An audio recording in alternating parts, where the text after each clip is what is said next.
siang hari ini kita dapat berkumpul dalam suatu ruang virtual kegiatan kuliah umum dengan tema prospek riset dan lapangan kerja bidang fisika medis. Pada kesempatan ini saya mewakili Prodi mengucapkan banyak terima kasih atas ketersediaan waktu dari Bapak narasumber Profesor Agus yang telah menyempatkan waktunya untuk memberikan materi di depan kita semua. Pada kesempatan ini juga kami ingin menyampaikan bahwa fisika medis ini merupakan salah satu kelompok bidang keahlian dalam program studi fisika yang peminatnya itu cukup banyak, Pak. Namun untuk prospek riset dan lapangan kerja kami masih butuh gambaran yang lebih luas lagi. Oleh karena itu kami mengundang Prof. Agus untuk menjadi narasumber dalam kuliah ini. Acara ini juga diikuti oleh peserta ya. Kemarin mendaftar sebanyak 134 peserta dari berbagai instansi, universitas, sekolah, badan diklat, dan bahkan rumah sakit. Dan insya Allah acara ini juga akan diselenggarakan mulai dari siang ini dan dilanjutkan sampai sore nanti. Kami berharap nanti banyak ilmu dan informasi bermanfaat yang diperoleh dari kuliah umum ini. Demikianlah yang dapat kami sampaikan. Selamat mengikuti kegiatan ini. Lebih kurang kami mohon maaf. Selanjutnya kami mohon kepada Bapak Dekan untuk membuka kegiatan ini. Wassalamualaikum warahmatullahi wabarakatuh. Waalaikumsalam warahmatullahi wabarakatuh. Baik, terima kasih kepada Ibu Ketua Prodi atas sambutannya. Selanjutnya, sambutan dari Dekan Fakultas Sains dan Teknologi Universitas Jambi, sekaligus akan membuka acara kuliah umum pada hari ini kepada Bapak Profesor Dr. Andes Damris Muhammad, MSc PhD. Waktu dan tempat kami persilakan.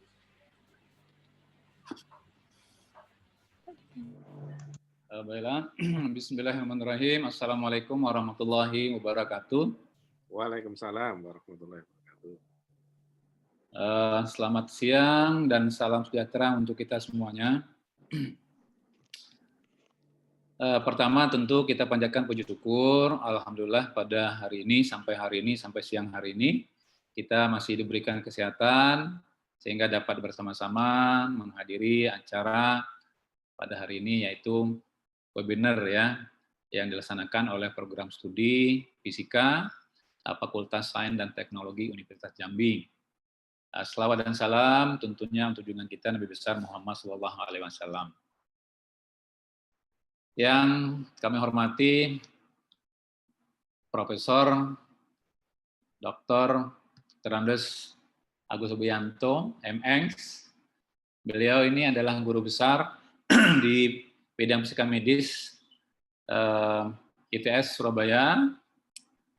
Jadi kita pada hari ini dengan narasumber yang sangat luar biasa, tentu saja beliau akan men-share banyak hal terkait dengan, terutama berkaitan dengan fisika medis. Dan memang itu adalah bidang keahlian beliau. Mungkin juga perlu Bapak sampaikan sedikit informasi tentang narasumber kita pada hari ini. Prof. Agus ini sebelumnya ya beberapa tahun, ya mungkin sampai tahun 2020 ini beliau adalah dekan di Fakultas MIPA, Prof ya, di ITS. Tetapi sebelum itu, beliau ini adalah, jadi kerjanya di luar negeri nih, atase pendidikan Indonesia di Jerman. Nah, jadi beliau, makanya kalau bicara tentang Jerman ini beliau sangat paham, karena lama tinggal di Jerman. Ya. Jadi beliau ini atase pendidikan di Jerman. Mungkin dengan Bapak pernah ketemu pada tahun 2014, masih waktu kegiatan kerjasama penelitian dengan Göttingen University. Nah, jadi pernah berkunjung ke sana beliau, jadi beliau ngerti betul bagaimana kegiatan penelitian kerjasama dengan Jerman itu. Nah, jadi kami ucapkan selamat datang, Prof, walaupun secara virtual. Terima kasih, ya, Pak Dekan. Ya, mudah-mudahan kalau seandainya kondisinya sudah normal, ya mungkin ada kesempatan nanti berkunjung langsung, Prof, ke Universitas Jambi di kampus kita ini. Siap. Nanti kalau ada seminar di Jambi, insya Allah hadir. Benar.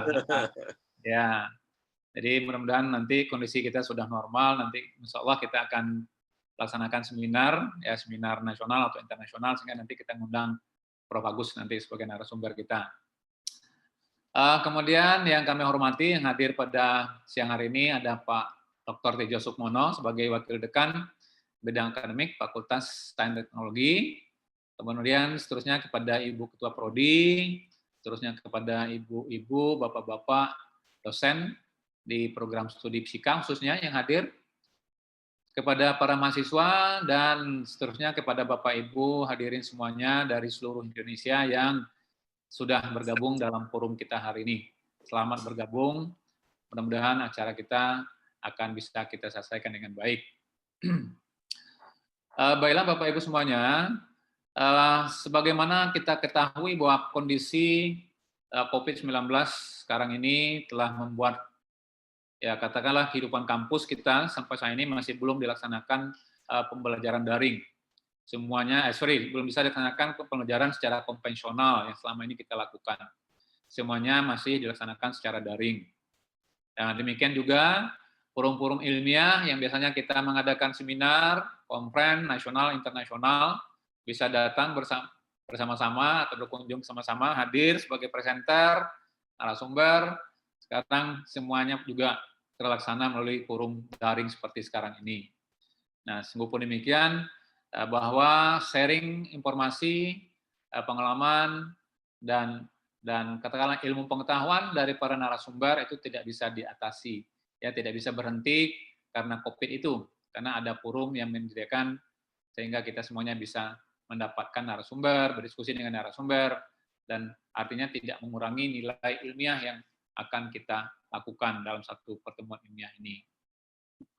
Nah, oleh karena itu, Bapak Ibu, dengan kondisi sekarang ini, insya Allah, walaupun jaraknya berjauhan, tetapi kita masih tetap bisa berkomunikasi dengan baik, dapat bertatap muka melalui screen monitor masing-masing, ya mudah-mudahan ini akan berjalan lancar semuanya.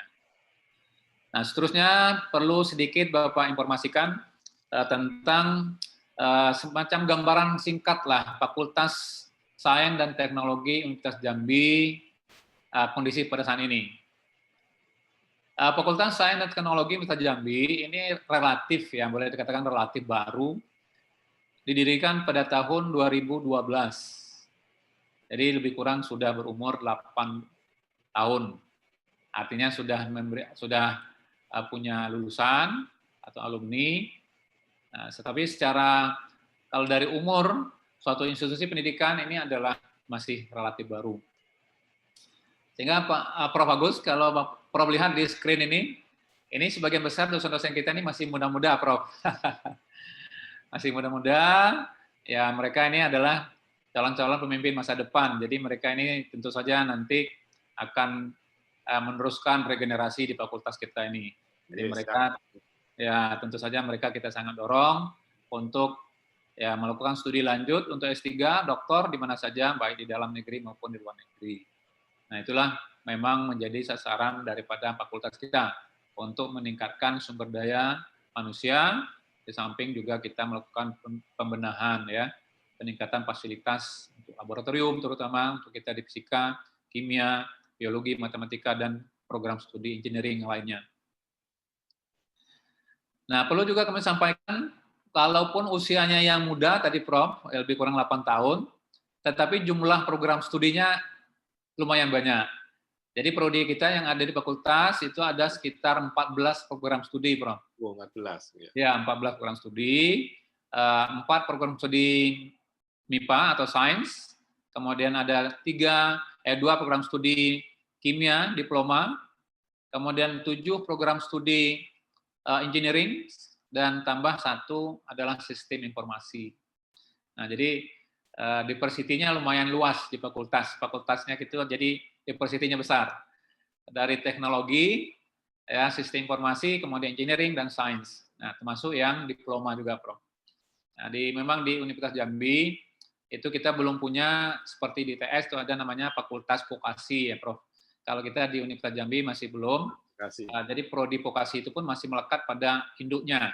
Jadi kebetulan di kita ini ada 2, analis kimia dengan kimia industri itu masih bergabung dengan fakultas kita bersama-sama dengan prodi kimia S1-nya. Gitu. Nah, jadi dengan jumlah program studi yang banyak, dengan dosen-dosen yang relatif muda, sehingga kita punya potensi yang sangat besar untuk berkembang ke depannya, Prof. Nah, itu kira-kira sedikit gambaran daripada fakultas kita ini. Dengan mengucapkan Bismillahirrahmanirrahim, acara webinar kita pada sore hari ini dengan resmi kita buka. Kira demikian sambutannya, lebih kurang mohon maaf. Wabillahi taufiq wal hidayah. Wassalamualaikum warahmatullahi wabarakatuh. Waalaikumsalam warahmatullahi wabarakatuh. Baik, terima kasih kepada Profesor Damris atas sambutannya dan pembukaannya. Baik, acara selanjutnya itu acara inti. Namun sebelum memasuki acara inti, kita akan mengadakan sesi foto bersama. Cuman ini karena daring, jadi kita fotonya melalui layar ya. Jadi saya mohon kepada semua peserta untuk mengaktifkan videonya agar nanti bisa terlihat di layar. Di layar saya ini ada 4 halaman. Saya langsung screenshot dari sekarang ya. Saya kasih kode supaya bisa tersenyum di kamera. Baik. Untuk layar pertama. 1, 2, 3. Bentar.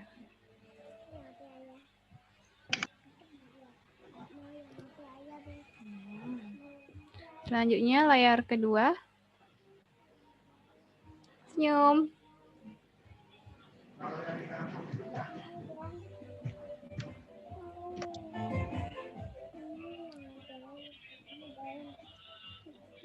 Layar ketiga. Ini kalau di layar saya, layar ketiga ini masih sedikit fotonya, tapi tidak apa.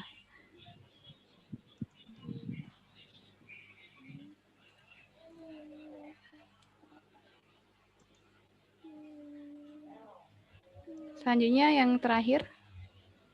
1, 2, 3.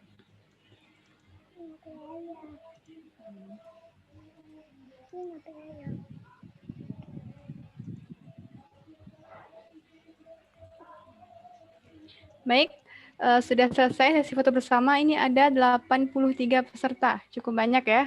Dan sebagian besar pesertanya itu ada dari luar Unja, bahkan dari Sabang sampai Merauke sepertinya ada. Terima kasih kepada Profesor Agus yang membuat banyak peserta gitu. Kami belum sempat melakukan publikasi dari jauh-jauh hari, tapi berkat Pak Agus, mereka datang sendiri gitu mendaftar. Baik, acara selanjutnya langsung ke acara inti, yaitu pemaparan materi tentang prospek kerja dan tentang prospek kerja di bidang fisika medis. Prospek riset dan lapangan kerja di bidang medis yang akan disampaikan oleh Profesor Agus Rubianto. Nah, untuk memandu acara tersebut akan dipandu oleh moderator Bapak Merdian Peslinov, SSI MSI. Kepada Bapak Merdian Peslinov, saya persilahkan. Waktu dan tempat saya persilahkan. Baik, terima kasih pembawa acara. Yang saya hormati Dekan Fakultas Sains dan Teknologi Universitas Jambi, Bapak Profesor Damris, MSc PSD, yang telah memberikan kata sambutan sekaligus membuka acara webinar kita. Kemudian yang saya hormati Bapak Wakil Dekan 1, Bapak Dr. Tejo Sukmono, MSI, kemudian Ketua Jurusan Matematika dan Ilmu Pengetahuan Alam MST Unja, kemudian Ketua Prodi Fakultas Sains dan Teknologi Universitas Jambi. Kemudian yang saya sangat hormati lagi pemateri kita pada siang ini yaitu Bapak Profesor Agus Rubianto. Kemudian kepada peserta webinar yang terdiri dari Bapak, Ibu dosen dan mahasiswa dari berbagai universitas, baik itu yang bergerak dan mempunyai minat pada bidang fisika medis. Karena Universitas Jambi terletak di Jambi yang wilayah kental budaya Melayu, maka izinkan untuk pembukaan saya menyampaikan beberapa pantun. Dari Jambi ke Bulian, hendak membeli kayu jati. Selamat datang hadirin sekalian, secara online kita bertemu di Universitas Jambi. Kayu jati dibawa ke Bulian, pergi pagi sampainya malam. Terima kasih partisipasinya hadirin sekalian, izinkan kami mengucapkan salam. Assalamualaikum warahmatullahi wabarakatuh. Waalaikumsalam warahmatullahi wabarakatuh. Selamat siang, salam sejahtera bagi kita semua. Alhamdulillah kita ucapkan kepada Allah Subhanahu wa Ta'ala berkat limpahan rahmatnya pada siang ini kita bisa berkumpul dan bertemu secara virtual dalam acara webinar yang mana acara ini diselenggarakan oleh Program Studi Fisika Fakultas Sains dan Teknologi Universitas Jambi. Di mana tema kita berdiskusi pada siang ini yaitu bagaimana prospek riset dan lapangan kerja di bidang fisika medis. Berbicara fisika medis berarti kita bicara bagaimana aplikasian konsep-konsep fisika yang kita pelajari di kampus pada dunia medis, di mana bidang medis ini merupakan salah satu bidang yang sangat disorotkan dalam skala global pada saat ini, terutama terkait wabah COVID-19 ini. Untuk fisika, Fakultas Sains dan Teknologi Unja mempunyai satu bidang kajian, yaitu bidang kajian fisika medis, di mana mata kuliah pilihan pada bidang itu antara lain ada biofisika, kemudian ada fisika kedokteran, proteksi radiasi, fisika citra, dan instrumentasi medis. Selain itu, program studi fisika Fakultas Sains Teknologi Unja juga mempunyai salah satu profil lulusannya, yaitu nanti lulusan dari fisika FST Unja ini menjadi calon fisikawan medis, yaitu fisikawan yang bekerja di bidang kesehatan dengan menguasai konsep-konsep instrumentasi medis, radiologi, radioterapi, dan instrumen kedokteran modern. Maka dengan gambaran seperti itu, maka kami mengangkat tema bagaimana prospek riset dan lapangan kerja di bidang fisika medis ini. Alhamdulillah acara ini terbuka untuk umum. Banyak peserta yang daftar, ada dari Universitas Jambi, ada dari Universitas Sulawesi Barat, kemudian ada dari Badan Diklat dan lain-lain sebagainya. Jadi itu untuk pengantar secara umum, di mana acara ini diharapkan dengan diskusi yang kita lakukan nanti, kedepannya bidang kajian fisika medis ini akan berkembang dan lebih banyak peminatnya. Kemudian pemateri dalam acara kita ini adalah Profesor Agus Rubianto dari Institut Teknologi 10 November, di mana secara singkat beliau tamatan S3 dari Universitas Paderborn, Jerman, kemudian S2 beliau di UI, Universitas Indonesia, dan S1 beliau di Institut Teknologi 10 November, ITS Indonesia. Beliau tergabung di Indonesian Association Physics in Medicine, kemudian Indonesian Physics Society. Kemudian secara karir beliau sebagai Chair Information and Communication Technology Cluster API dari tahun 2020 sampai tahun 2024. Kemudian beliau sebagai Head of Fundamental Science Research Center, ITS. Dan banyak lagi karir beliau. Kemudian penghargaan yang beliau terima, beliau sebagai ilmuwan fisika kontributor terbaik FMIPA UI 2012, Germany Research Foundation Scholarship 2000, kemudian Super Semar Scholarship 1986 sampai 1988. Mungkin itu profil singkat beliau. Secara lengkap mungkin akan beliau sampaikan pada presentasi beliau. Sebelum kita lanjut ke acara presentasi, demi kelancaran acara ini, maka dimohon kepada peserta untuk menonaktifkan audio pada Zoom-nya. Kepada Profesor, saya persilakan mempresentasikan materinya dengan waktu selama kurang lebih 60 menit. Kepada Profesor, saya persilakan. Ya. Ini yang saya hormati dan sama-sama kita muliakan, ini Bapak Profesor Damris, Dekan Fakultas Sains dan Teknologi Universitas Jambi. Yang saya hormati Bapak Dekwadek, ini Bapak Dr. Tejo Sukmono.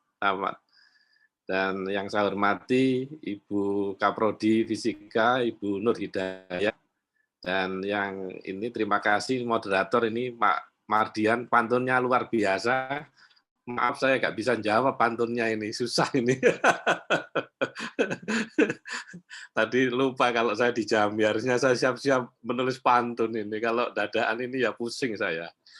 Baik, ya yang saya hormati Bapak dan Ibu dosen fisika di Universitas Jambi, juga ini adik-adik mahasiswa, rekan-rekan dosen. Tadi saya lihat dari ada Untan, lalu dari UNS, ya, lalu dari UI, dari ITS sendiri, kemudian ada yang dari alumni ITB, tadi Mbak Dr. Leni yang barusan lulus dari fisika media biofisika di ITB, juga saya lihat dari beberapa yang lain, ya. Juga rekan-rekan AFISMI ini, saya melihat tadi ini rekan-rekan profesional fisika medis, saya lihat tadi dari beberapa yang ada. Ya, Assalamualaikum warahmatullahi wabarakatuh. Warahmatullahi wabarakatuh. Ya, suara saya kedengaran, suara saya. Kedengaran, Pak. Oke, baik. Ya, alhamdulillahirabbil alamin wassalatu wassalamu ala asrofil anbiya'i wal mursalin sayyidina Muhammadin wa ala alihi washabbihi ajmain. Saya atas nama pribadi ini merupakan satu kehormatan ini Pak Dekan ini telah mengantarkan saya dan mengundang dengan Bu Kadep ya buat fisika ini Bu Nur Hidayah yang selalu kontak dengan saya gitu, untuk sharing knowledge. Inginnya itu apa namanya ke Jambi ya, tetapi ya karena pandemi ya kita bisa hanya lewat Zoom saja. Baik, izinkan saya ingin share tentang tadi, yaitu mengenai apa yang dibicarakan oleh moderator tadi, yaitu prospek ya fisika medis di bidang apa namanya. Nah, izinkan saya menyampaikan beberapa hal. Ya ini kebetulan 10 November ini pas 60 tahunnya ITS ini ya. Jadi saya ini pas kebetulan 60 tahun. Jadi pagi tadi kegiatan mulai pagi sampai siang gitu. Dan Bapak dan Ibu sekalian, izinkan saya menyampaikan beberapa hal ini. Gambar itu kan mempunyai makna gitu ya. Jadi ini adalah tadi dikatakan saya pernah bertugas di Berlin, ini yang sebelah sini saat bertugas mendampingi Prof. No saat Mendikbud ketika pertemuan G20 di St. Petersburg, Rusia, ya, dengan Presiden Bapak Presiden Susilo Bambang Yudhoyono ini. Kemudian yang di tengah ini, yang nomor 2, ini kita kerjasama dengan Center of Vocational di Baden, gitu ya. Lalu di sini ada yaitu mahasiswi kita yang mendapatkan penghargaan ya Green Talent. Jadi adik-adik sekalian yang hadir di sini, kalau seandainya punya apa yang akan di Jerman.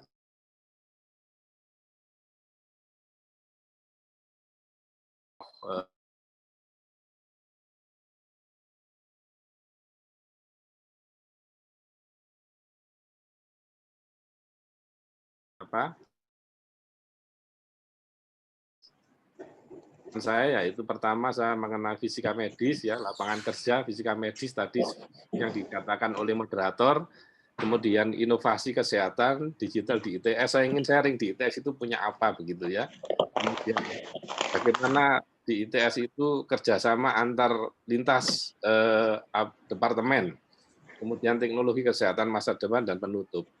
Tadi ini adalah potret saya katakan tadi bahwa sekarang saya itu menjadi ketua klaster teknologi informasi Asosiasi Profesor Indonesia ini tahun 2020-2024 setelah tidak menjabat sebagai dekan di Fakultas Sains. Itu tadi sudah dijelaskan. Nah ini barangkali saya ingin sharing, barangkali nanti ada yang mau melanjutkan studi master di fisika ya, terutama di fisika medis di ITS. Ini saya tunjukkan kampus kita. Kampus ITS itu Surabaya itu kan apa namanya? Sekarang dikenal indah ya. Yaitu tata rapi kita di kampus ini ada 180 hektar. Kita itu punya ada ya sekitar 200-an guru di tempat kami ya. Aku dari pagi tadi. Ini kalau bocor ini masih Oke, ini saya mulai lagi. Ini ada lokasi kampus kami ya. Jadi ITS ini ibaratkan oase gitu yang ada ya, kita menghasilkan banyak oksigen di Surabaya. Surabaya itu panas, tetapi Kalau musim sakura tropis atau tabebuya, ini ada warna kuning ya, kemudian di sini warna ungu gitu ya. Jadi kelihatan cantik di tempat kami. Padahal waktu saya jadi mahasiswa dulu tidak ada tanaman gitu ya. Kita ada 20.000 mahasiswa, kira-kira 1.000 staf akademik, 180 laboratorium. Kemudian ITS itu adalah salah satu dari PTNBH. Dan kemudian ini saya kenalkan dulu di kelompok kami ya, Laboratorium Fisika Medis dan Biofisika, Fakultas Sains dan Analitika Data. Ini prodinya ini adalah Pak Endarko, PhD. Beliau ini alumni dari University of Strathclyde, Glasgow.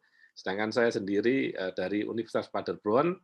Lalu ada yang dosen baru ini Pak Haikal, F2 dari Kyushu University. Yang satunya Dr. Renat Nasori, ini alumni Technical University. Karena kita ini background-nya teknik ya atau fisika, maka dibantu oleh Profesor Dr.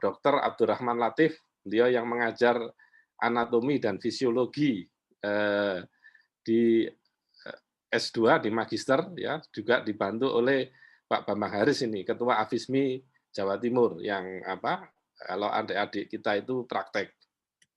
Nah, kemudian bagaimana saya ingin sharing juga bahwa laboratorium kita itu sering mengadakan fisika medis ya.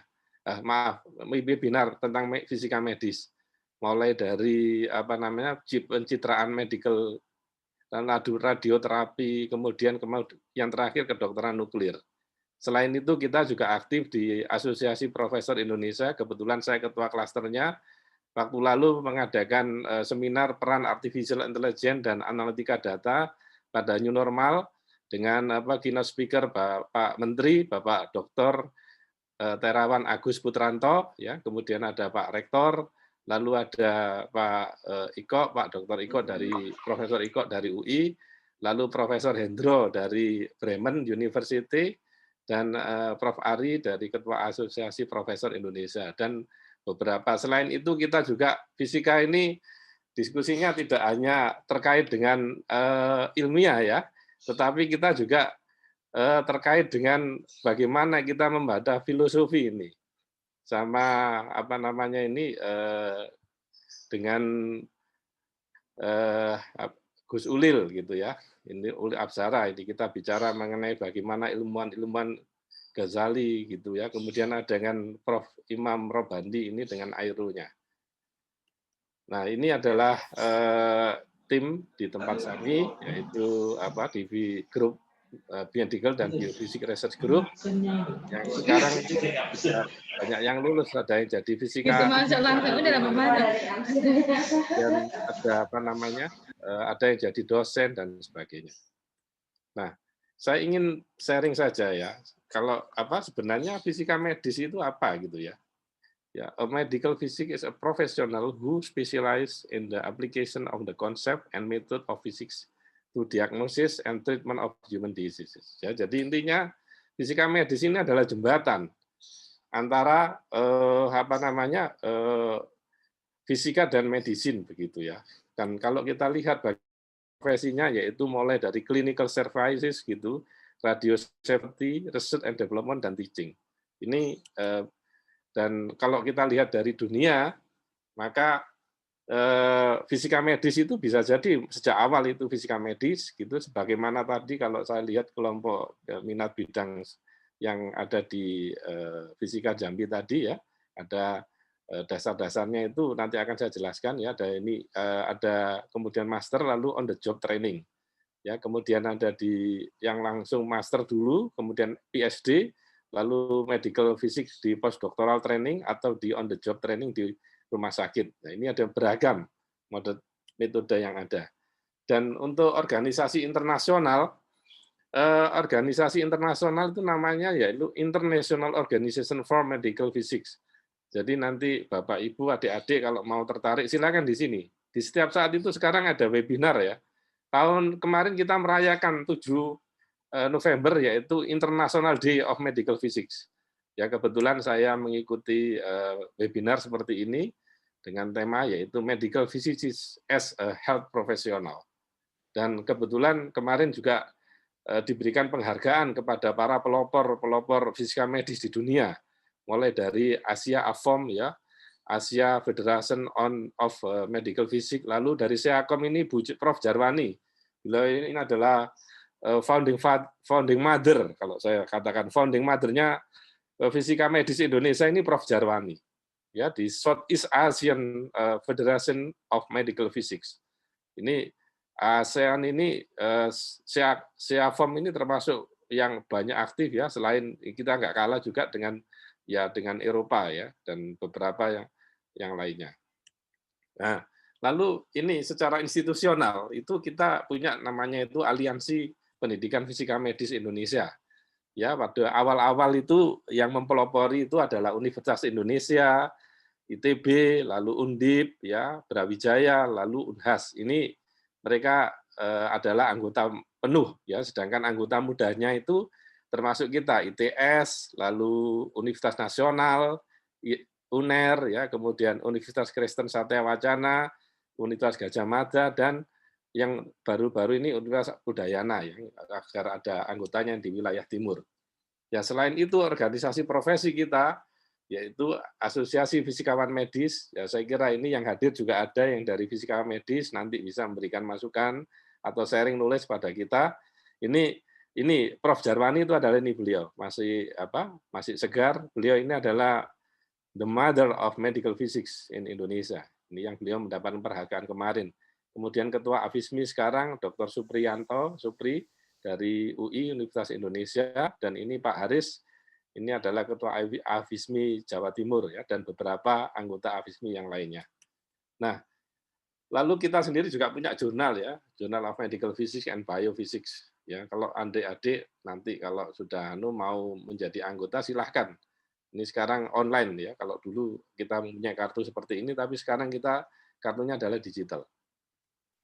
Dan lapangan kerja ini ingin saya sharing saja. Kalau kita lihat bahwa Indonesia itu mempunyai 2.818, ya, kemudian ada 1.616 rumah sakit tersertifikasi, terakreditasi nasional, dan 26 rumah sakit terakreditasi internasional.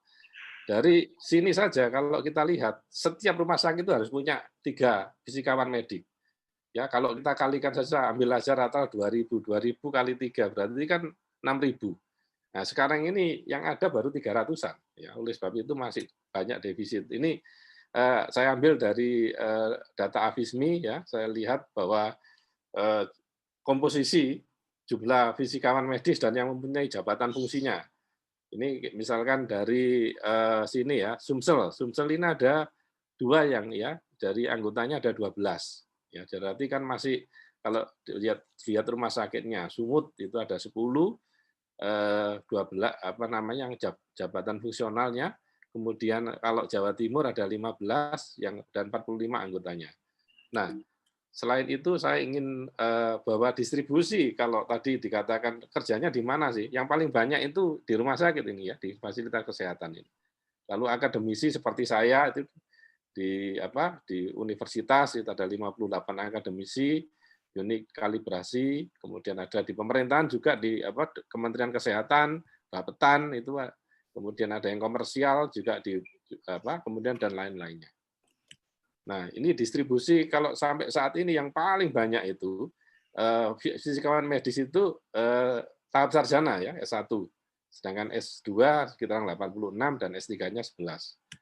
Kemudian ini tadi kan dikatakan ini sebenarnya fisika medis ini kita bersyukur ini ya, profesi fisika medis ini salah satu profesi yang sudah resmi gitu ya, sesuai dengan keputusan Menteri Kesehatan RI nomor 48 Nkes SK /1/2007.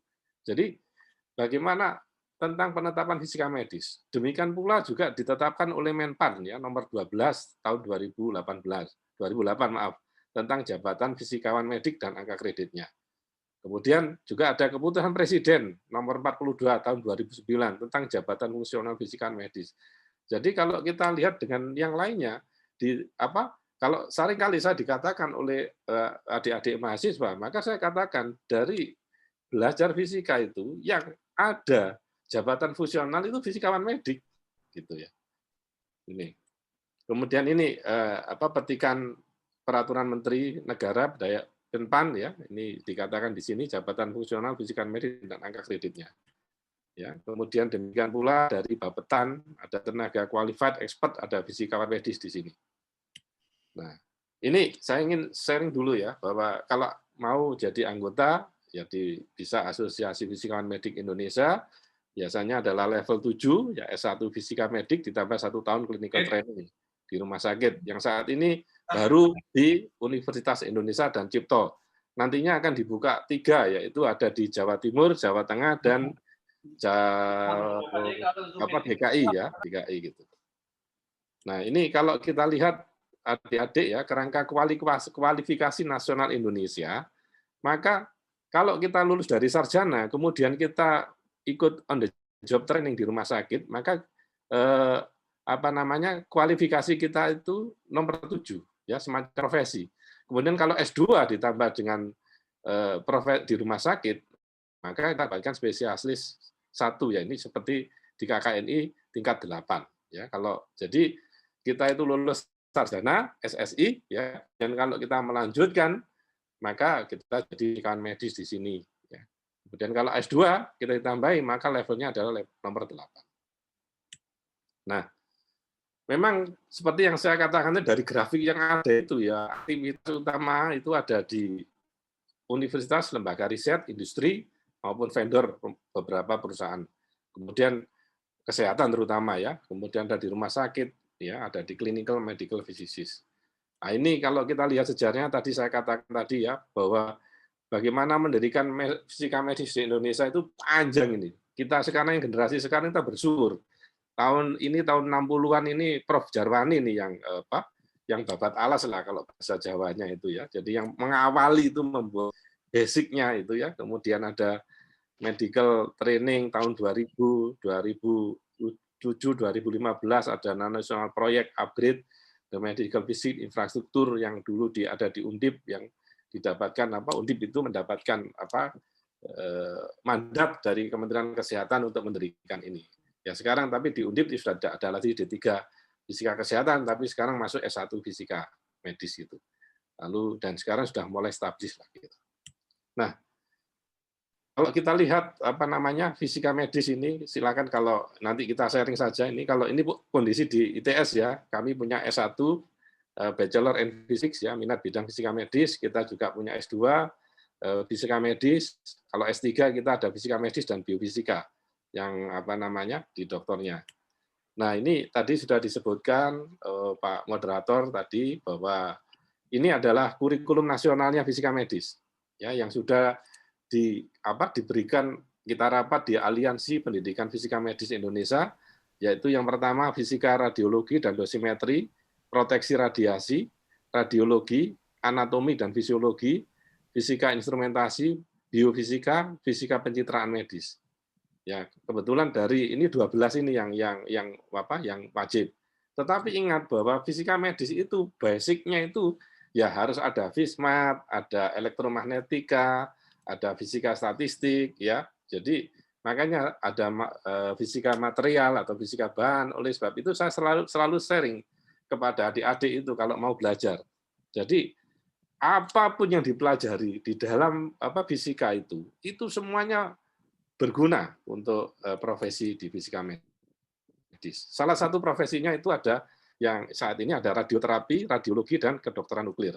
Ya ini saya tunjukkan ada beberapa gambaran, ini ada peralatan di ada CT scan, ya kemudian ada yang untuk Ronsen, ya kemudian di sini juga kalau di kedokteran nuklir, ya maka mau tidak mau kita di fisika kan sudah tahu reaksi kimia. Bagaimana radioaktif gitu ya. Di sini ada radionukleida ya. Kemudian kalau kita positron elektrik tomografi ini tidak hanya citra saja secara anatomi, tetapi kita bisa melihat secara fisiologi. Nanti silakan mau bertanya. Nah, sekarang saya ingin tunjukkan bagaimana di ITS itu sendiri ya, agar nanti tahu ITS itu seperti apa. Maka di ITS ini tidak hanya yang mengembangkan kesehatan itu tidak hanya di fisika, tetapi di teknik informatika juga ada teknik biomedik, desain produk industri, dan satunya ada teknik fisika. Belum saya masukkan karena waktu membuat ini ya. Jadi di ITS sendiri itu ada, kalau kita ngomong bahwa industri 4.0 tadi dikatakan dengan istilah dengan adanya COVID ini ya, maka peran fisika medis ini sangat besar sekali. Ya, kita sendiri di ITS itu punya 7 fakultas, punya 10 pusat riset, 5 pusat kajian, pusat inovasi, dan semuanya ini mengarah kepada industri 4.0. Ya, jadi ada pengajaran hampir di setiap departemen itu artificial intelligence, big data, Internet of Things, robotik, 3D printing, ya, cloud computing, virtual reality, nanoteknologi, bioteknologi, nanti akan saya terangkan satu-satu ini. Nah, backbone daripada di dunia kesehatan di kita itu, yaitu yang pertama Faculty of Science and Data Analytics, yaitu Saintik. Ini di sini ada fisika, kimia, biologi, statistika, matematika, dan aktuaria ada di sini. Kemudian ada Faculty of Intelligence, Electrical and Informatics atau Electics, ini ada elektro, teknik biomedik, informatika, sistem informasi, teknologi informatika. Ya, mereka ada di sini. Ya, kemudian ada beberapa yang lain, ada Fakultas Kemaritiman, ada vokasi tadi yang dikatakan oleh Pak Dekan, lalu kita juga teknik industri dan sistem engineering, lalu ada civil engineering dan akan Fakultas Desain. Yang paling banyak itu ya kadang-kadang kita bekerja lintas disiplin ya. Dari sini itu kita lintas disiplin ini kita. Oke. Nah, ini saya ingin tunjukkan, ini salah satu tadi dikatakan risetnya itu kayak apa sih gitu. Ini saya ambilkan aja dari dari fisika ya. Kebetulan tadi sudah saya kenalkan, yaitu ada Dr. Renat Nasori, ini adalah dosen muda di tempat kami. Dulu Pak Nasori ini saya bimbing begitu ya, ketika beliau ke Jerman, saya minta untuk belajar di nano ini, struktur ini ya, untuk terapi kanker darah. Ya, nah, terus bagaimana sebenarnya sih? Jadi kita sudah mengsimulasi, ini pakai FDTD ya, pakai FDTD, Finite Time and Domain, dasarnya itu medan elektromagnetika. Ya, saya di sini ada punya gelas itu, kemudian ada nano AG, lalu di sensor darahnya kita letakkan di situ. Ternyata begitu kita kita kasih paparan dengan gelombang elektromagnetik, ada satu perbedaan, yaitu antara darah yang normal sama darah yang kena kanker gitu. Ini gambarannya seperti ini. Ini secara simulasi sudah kita temukan, dan nanti terus bagaimana sekarang memproduksi 3D nanonya itu. Nah, di 3D nanonya ini ya, kalau zaman saya dulu, ketika saya membuat nanoteknologi itu sangat mahal sekali. Yaitu kita pakai fotolitografi gitu ya, kita pakai kristal litium niobat, kita gallium arsenik dan sebagainya. Tetapi sekarang kita bisa dengan mudah gitu ya membuat nanoteknologi ini. Baik itu untuk biomedical, ya untuk implan, ya kemudian untuk biosensing, untuk chemical sensing, bahkan untuk elektronik. Ini adalah salah satu anodic aluminium oxide AAO yang kita kembangkan ya di tempat kami. Kemudian yang berikutnya mungkin barangkali sudah ada yang kenal ya, yaitu Pak Wasito Taruno yang mempunyai Edward teknologi yang dulu menjadi ramai sekali bahwa penemuannya dapat dengan non pengion ya, pakai elektroda, electrocapacitive cancer therapy. Ya, waktu itu beliau kan pernah bekerja di Jepang, kemudian di Amerika, lalu kisah ceritanya itu Mbak Yunya itu kena kanker gitu ya. Maka beliau mengembangkan seperti ini. Dan ini salah satu mahasiswa kami yang sudah lulus, Dr. Nismayanti, yang sekarang dosen di Universitas Tadulako, ini salah satu hasil karyanya, yaitu mengukur yaitu distribusi tegangan daripada electrocapacitive cancer therapy itu di dalam tubuhnya seperti ini.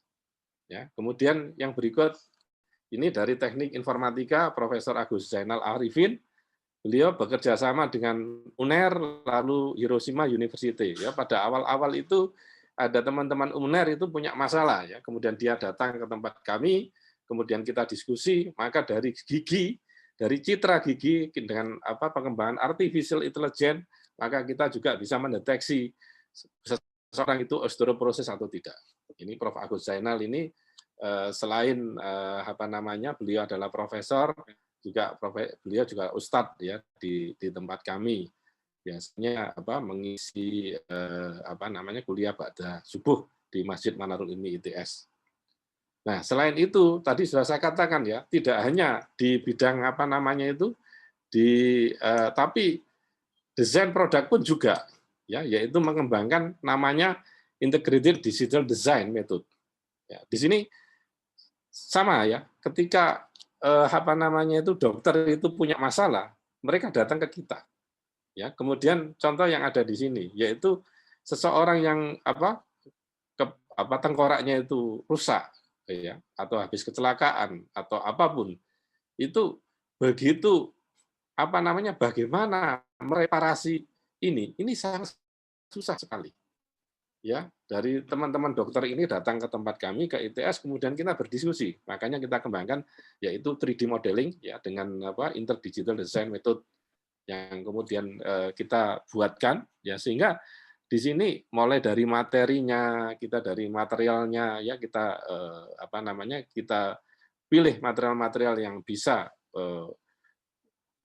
terintegrasi dengan otak manusia. Ya. Jadi ini peran fisika medis sangat tinggi sekali. Selain itu juga dengan desainnya ya, desain produk. Ya. Kemudian demikian pula yaitu dengan saat ini banyak sekali ya, kayak adik-adik kita ini dia tidak mempunyai tangan. Bagaimana kita buatkan robot untuk tangan-tangan ini? Ini Pak Joko Kuswanto, Master of Bioteknologi. Beliau ini dari desain produk. Ya, kebetulan kalau kita di ITS itu kerjanya itu saling interdisiplin. Ya, kita nggak bisa bahwa fisika itu diem aja begitu. Dan kita nggak punya rumah sakit, ya teman-teman dengan teman-teman UNER kita bekerja. Dengan rumah sakit Dr. Anwar di Malang dan sebagainya. Nah, di samping itu ini juga ini menarik ya, bahwa salah satu seringkali bagaimana melihat kelainan di dalam mata itu, ya, untuk abnormal di retina, maka kita bantu dengan peralatan yang sederhana, dengan HP yang kita miliki, ya, dengan inovasi-inovasi dengan lensa yang didapatkan. Demikian pula dengan endoskop ini kita buat ya dengan peralatan yang ada, jadi endoskopi konektor dan smartphone. Ini kita bantu dari teman-teman dokter. Maka rekan kami dari desain Pak Joko Kuswanto ini yang membantu ya beberapa. Jadi kita kerjasama itu interdisiplin. Lalu bagaimana? Saya kebetulan kepala pusat sains fundamental ya, saya di ITS itu di kepala pusat sains fundamental dan kerjasama dengan pusat unggulan IPTEK UI. Ini salah satu dari ide dari kita dari fisika medis ya, ketika kemarin itu ada masalah COVID, maka kita berpikir dari sisi ITS, dari sisi fisika medis, kita punya knowledge bahwa kita bisa membunuh bakteri itu, kita bisa itu. Maka kita gunakan gelombang elektromagnetik. Maka kita gunakan LED 405 nanometer ini untuk isolasi room, tapi ini bisa dipasang di dalam langit-langit ya, untuk mensertikan ruangan dan operasi secara kontinu. Ini oleh manusia. Kemudian yang berikutnya adalah kita kembangkan yaitu robot Violeta. Kalau robot Violeta ini energinya lebih tinggi, yaitu panjang gelombangnya pendek 254 nanometer. Jadi ini efektif untuk mensterilkan ya, untuk bergerak dari kuman. Jadi ini robotnya kita kontrol. Jadi kalau robotnya ini masuk ruangan, maka harus tidak ada manusia. Ya, ini harus istilahnya itu begitu robotnya memancarkan UV-nya, bakteri-bakterinya mati baru dia keluar lagi. Nah, yang menarik ini yang robot Raisa ini ya, robot medical assistant ITS UNER ini. Ini robot ini sudah ada di Rumah Sakit Erlangga, sudah ada di Rumah Sakit Dr. Sutomo, ada Rumah Sakit Islam di RSI di Surabaya, juga Rumah Sakit Anwar, juga di Atlet, Wisma Atlet itu ya, ini sudah kita kirim ke sana, ya memesan ke sana. Dan dengan ini termasuk salah satu yang tadi ketika di Disnatalis ke-60, Bapak Presiden menyatakan istilahnya itu respect gitu ya atas hasil karya ITS ini, kerjasama ini Pak Rektor kita, Pak IT sama Pak Direktur Rumah Sakit Erlangga. Ya, jadi kita ini kerjasamanya harus kerjasama multidisiplin, bahkan antar universitas. Ya, tetapi dari hasilnya yang ini, ya dengan adanya COVID ini semakin banyak ide-ide yang muncul. Ya, sementara robot Raisa ini robot medical assistant ITS UNER, ya kita namai Raisa ITS dan UNER ini ada bisa mengantar 4 rak, beban maksimum 5 kg dan bisa WiFi. Karena kita ini ITS ini kita juara, kalau lomba robot ini memang kita juaranya. Ya, selain itu hilirisasi produk, ya mulai dengan deteksi gejala ini dengan thermal image sensor ini juga kita kembangkan. Lalu ini ada beberapa pencegahan dan penularan. Jadi selama COVID kemarin di kita itu nggak diam, di ITS itu bikin face shield banyak sekali kita karena punya alat 3D ya, kemudian dan lainnya. Nah, bagaimana sekarang itu tadi di ITS ya, saya ingin sharing aja untuk teknologi kesehatan masa depan. Kalau kita lihat bahwa nantinya itu bahwa di teknologi masa depan itu kita itu kan dengan digital medicine ya, genomic, lalu artificial intelligence dan robotik. Tadi robotik sudah saya tunjukkan ya, bahwa kita sudah di ITS itu kita punya kemampuan untuk robotik dan itu kerjasama antar interdisiplin dari fisika, dari teknik fisika, lalu dari elektro, lalu dari mesin, gitu ya, dari teman-teman vokasi, fakultas vokasi di mesin itu kita kerjasama. Jadi telemedicine ini ada smartphone application ya semacam sekarang ini ada Halo Dokter, kemudian ada sensor dan wearable and diagnostic remoting tadi saya tunjukkan mengenai robot Raisa, reading the genome ini yang saat ini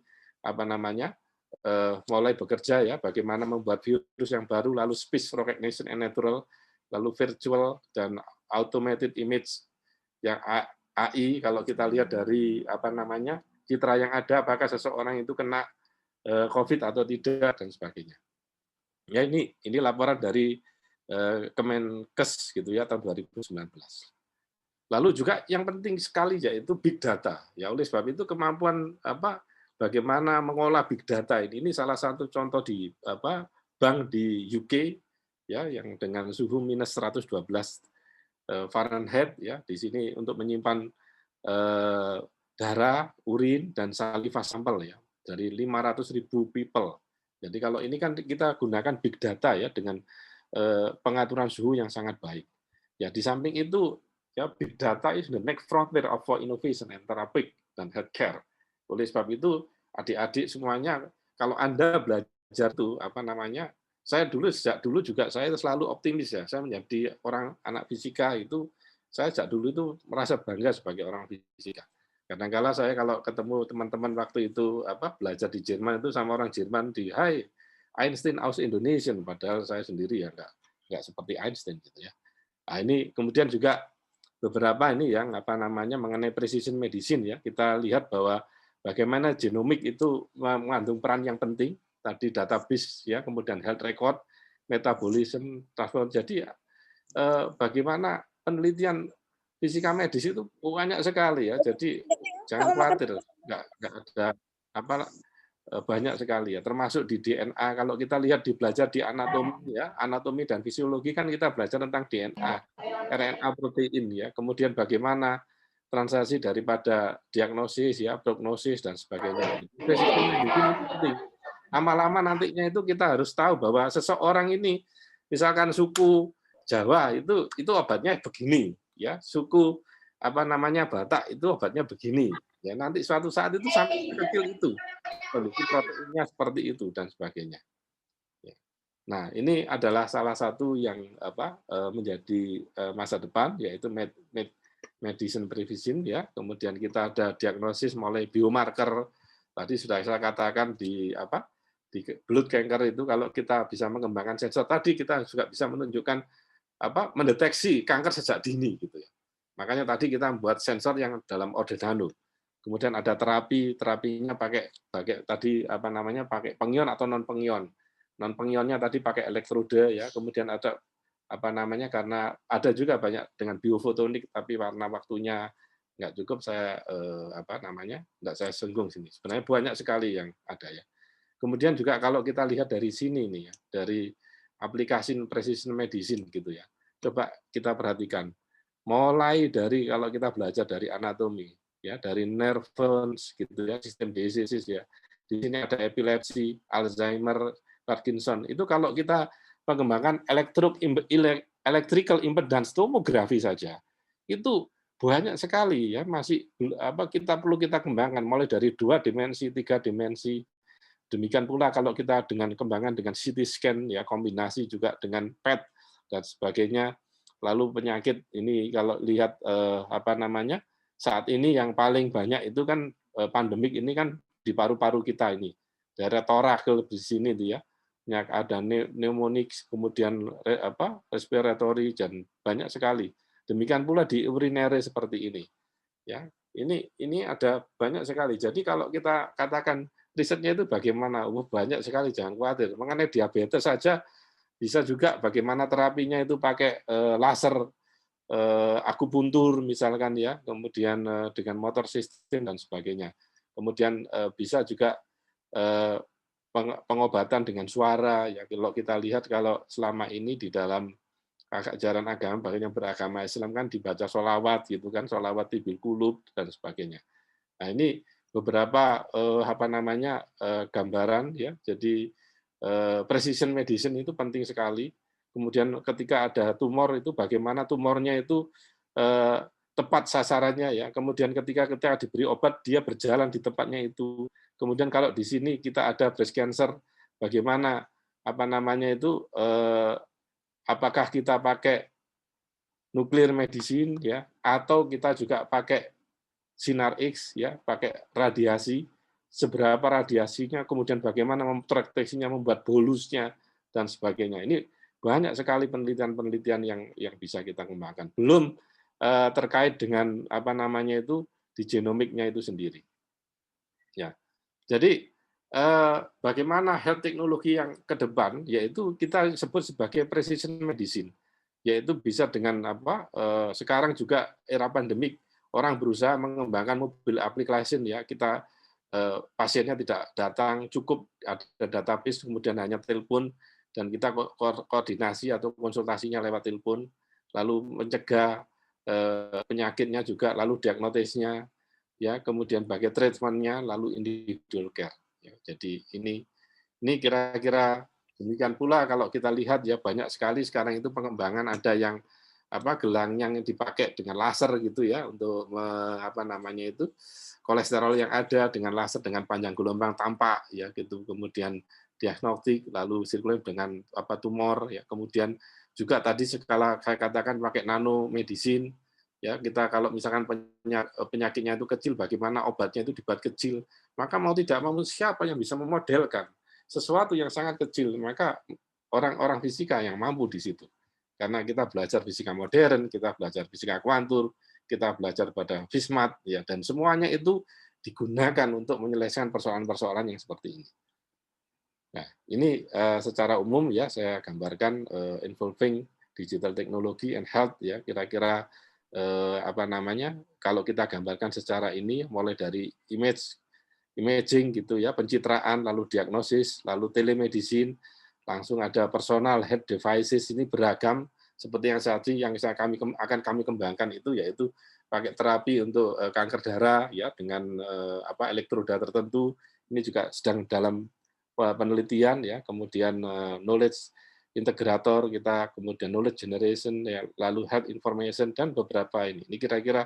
Terus kemudian ketika operasi kita gunakan laser ya, laser dengan panjang gelombang tertentu dan juga sudut tertentu. Orang di operasi pakai laser itu cepat sembuhnya.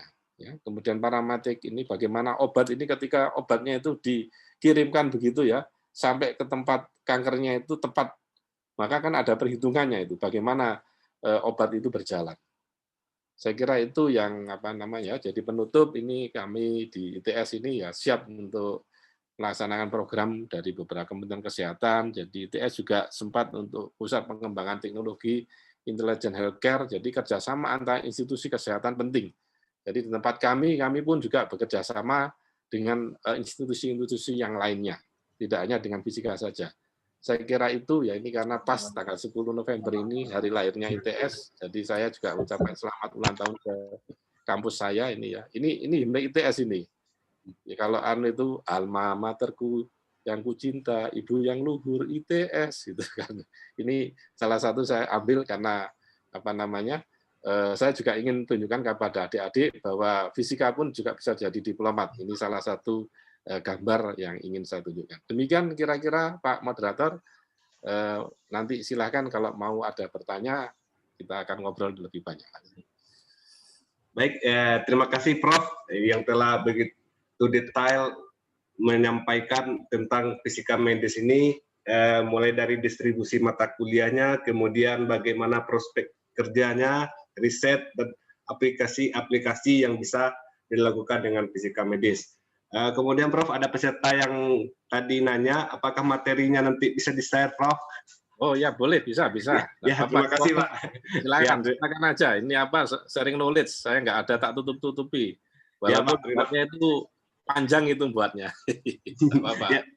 Baik, Pak. Terima kasih, Pak Prof. Jadi, itu yang telah disampaikan oleh pemateri kita tentang bagaimana prospek dan lapangan kerja di bidang fisika medis, di mana beliau telah secara detail mulai dari awal mata kuliah di fisika itu bagaimana, kemudian riset-riset, kemudian lapangan kerja, di mana lapangan kerja ini di bidang fisika medis ini sangat penting sekali sampai ASN adalah jabatan fungsional fisika medis. Ya, Pak Maaf ya. Kemudian ada dijelaskan lagi tadi penelitian-penelitian yang dilakukan khususnya di ITS, mungkin itu bisa sebagai gambaran kita khususnya di fisika Universitas Jambi untuk lebih mengembangkan atau sebagai contoh atau nanti ada kerjasama ya Prof ya untuk riset-riset selanjutnya. Kemudian kegiatan selanjutnya adalah diskusi. Pertama saya ucapkan selamat datang lagi kepada yang baru bergabung. Silakan peserta mengisi daftar hadir yang dilampirkan panitia di chat. Kemudian untuk pertanyaan kepada Bapak Ibu mahasiswa silakan memberikan emosian tangan di aplikasi Zoom-nya untuk diskusi. Atau bisa di chat atau di emosian tangan di diskusi. Untuk sesi pertama mungkin bisa 3 pertanyaan dulu atau 3 tanggapan dulu. Ya silakan bagi peserta ya.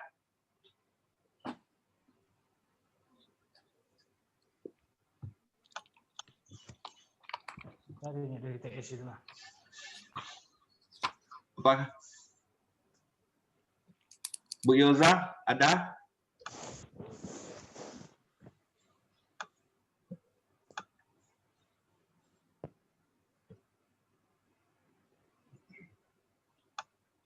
Baik, sambil menunggu ini saya Pak.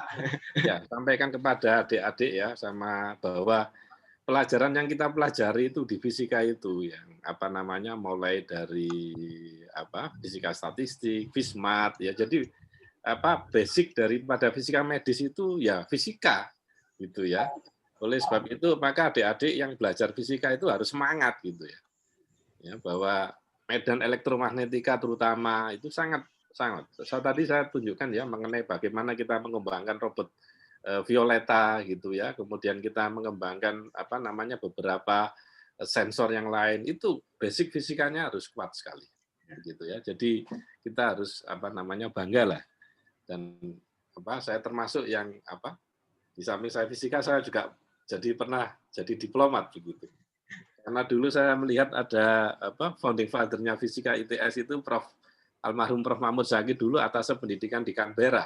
Jadi saya seusia adik-adik itu mahasiswa semester 1-2 itu saya bercita-cita untuk ke sana gitu. Dan alhamdulillah berikutnya ketika saya lulus saya juga bisa. Jadi nggak atas pendidikan di Canberra tapi saya atas pendidikan di Jerman. Ya baik Prof.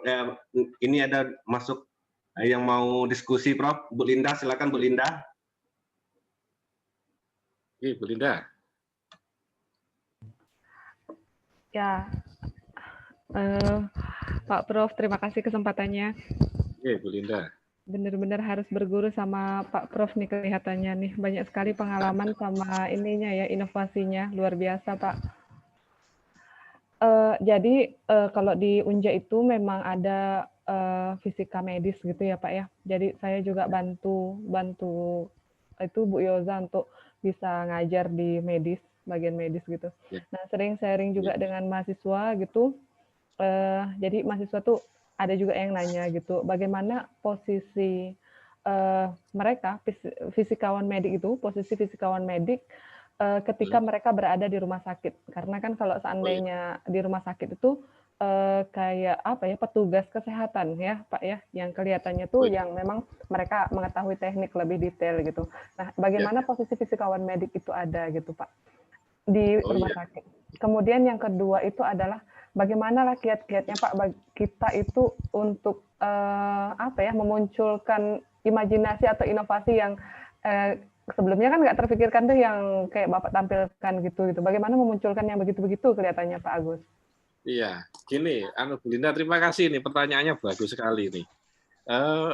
Posisi fisika medis itu seperti apa? Seperti yang saya katakan tadi ya, saya sharing kan, dia sebenarnya kan fisika medis itu kan bridge ya, dia apa namanya itu jembatan begitu ya.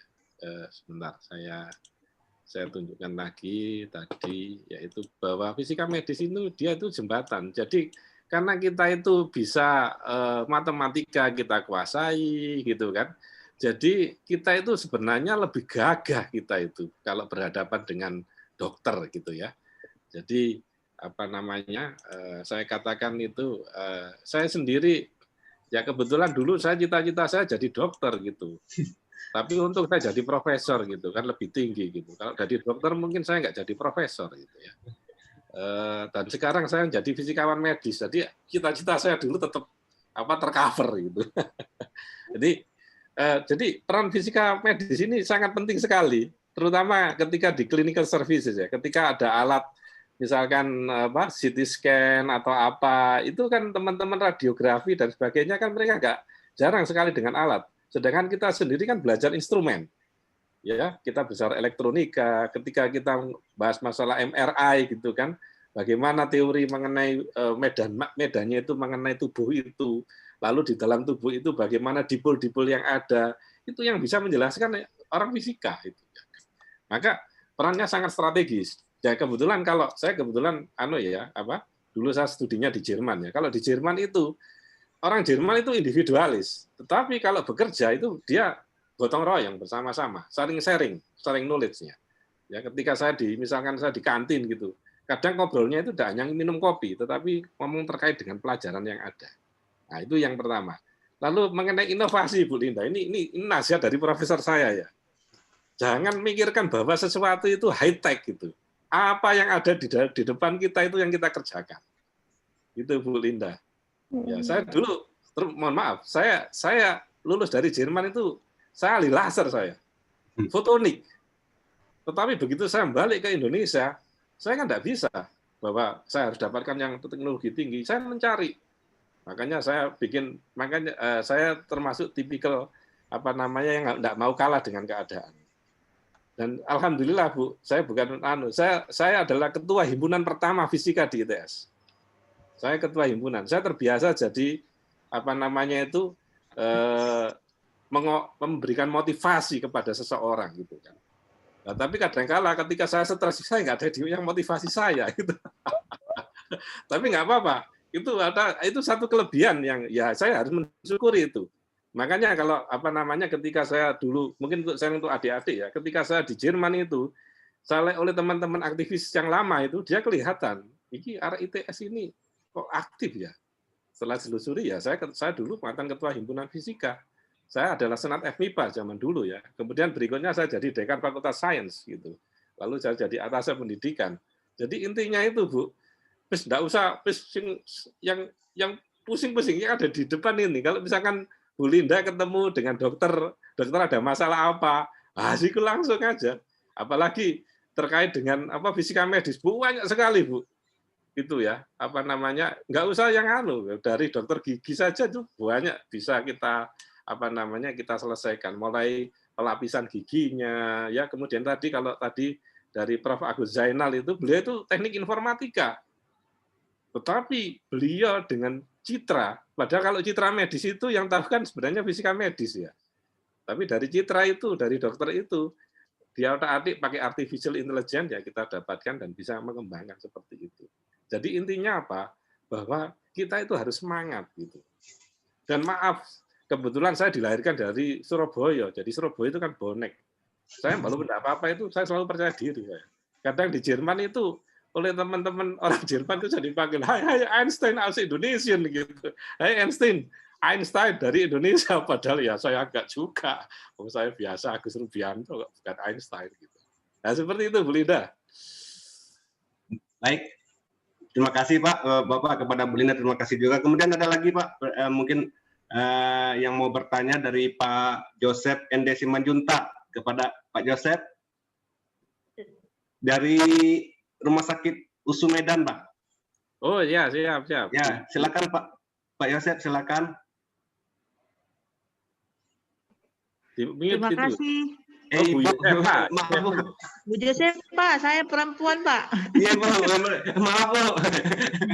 Ya, silakan Bu Josefa. Baik, terima kasih, Pak, atas kesempatan yang diberikan kepada saya. Saya mau bertanya sama Pak Prof. Agus. Pak Prof, kita kan, saya praktisi fisikawan medis di rumah sakit. Kita kan punya banyak data, Pak. Data. Terus kita kendalanya untuk membuat datanya bisa berarti gitu atau mau buat paper gitu, apakah kita bisa bergabung gitu ya Pak Prof, Pak Prof Agus gitu, supaya membuat datanya bisa berarti begitu Pak?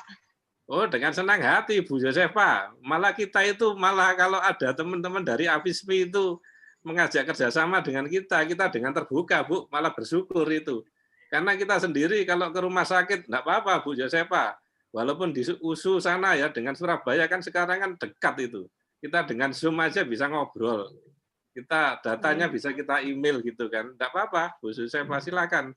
Kita sendiri itu kemarin itu ngembangkan 3D untuk bolus Bu, untuk yang torak begini ya, ada berapa variasinya. Nah, tapi seringkali kami ini ke rumah sakit itu kesulitan juga. Sebenarnya itu kami sebagai fisikawan medik itu butuh data banyak itu. Kalau teman-teman AFISMI dari fisikawan medik itu memberi kita dengan senang hati. Karena makanya saya sering katakan sharing knowledge gitu ya.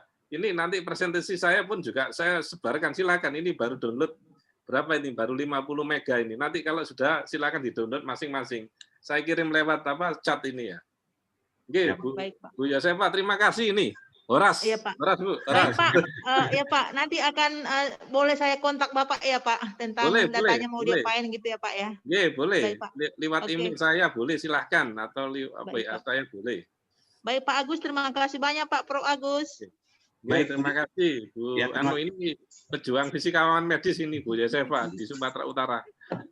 Baik, terima kasih Bu Josefa atas pertanyaannya. Kemudian kepada Bu Leni dari Umbrah, silakan Ibu. Iya, assalamualaikum Prof. Oh iya, di Umbrah ini Pak. Iya, gimana kabarnya Prof? Alhamdulillah baik. Sekarang jadi arek Jawa Timur ini Mbak Leni. Bukan Prof, saya kebetulan jadi kembali bertugas lagi di Universitas Baitur Rahmah di Padang Prof, di radiologi, prodi radiologi. Nggih, di Padang ya.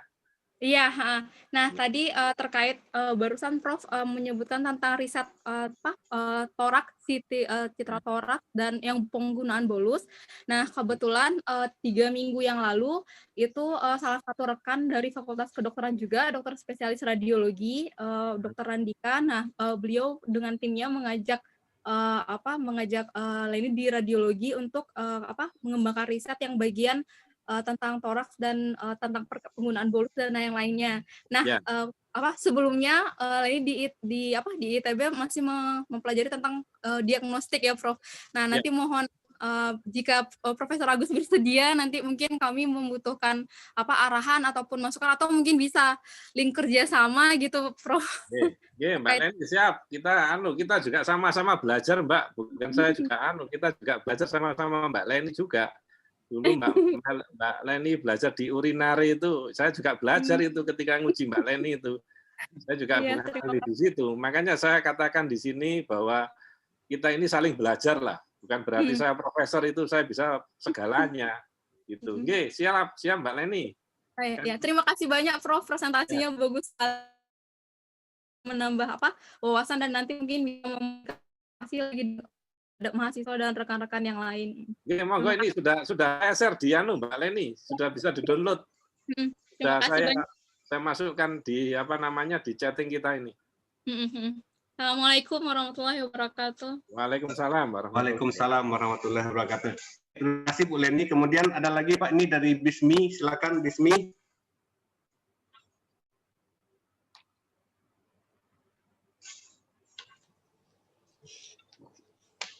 Bismi. Mungkin ketekan Pak ya. Iya, sambungannya mungkin barangkali ya. Ya.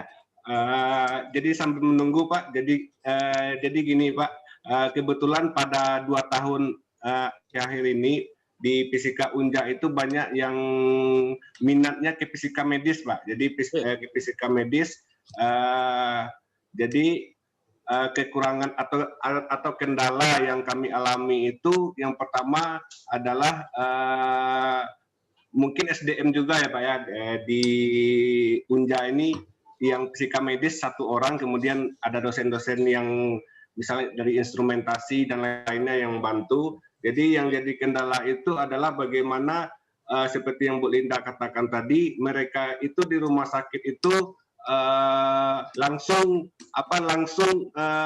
bekerja teknisnya Pak. Jadi bekerja teknisnya mereka langsung di lapangan, langsung mengerjakan teknisnya. Jadi kelemahan tuh kadang-kadang anak-anak itu ada bingung atau bagaimana. Jadi mungkin bisa saran dari Prof